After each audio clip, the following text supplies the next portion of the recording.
Search warrant operation ng kapulisan ng bayan ng Santa Barbara, matagumpay na naisakatuparan. Ilang bala ng baril, kinumpis ka, at ang nagmamay-ari nito, kulong. Yan ang balitang tinutukan ni Police Corporal Chrismark Garcia.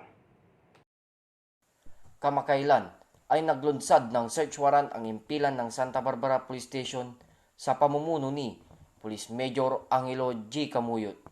Nakipag-ugnayan ang mga pulis ng Santa Barbara sa mga barangay officials ng barangay Nilumbot para isagawa ang isang search warrant para sa kasong violation of Republic Act 10591, the Comprehensive Firearms and Ammunition Regulations Act, partikular sa bahay ng sospek kung saan positibo ang sinagawang operasyon at nagresulta ng kanyang pagkakadakip.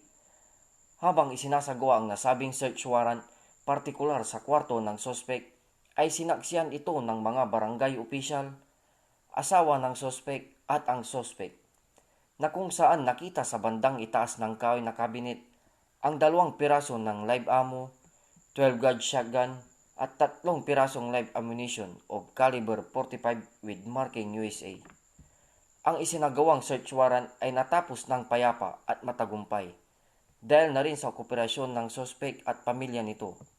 Sa ngayon, ang mga nakuhang ebidensya at subject person ay nasa kustodya ng istasyon. Muli, ako po si Chrismark L. Garcia, nag-uulat, Santa Barbara Police Station.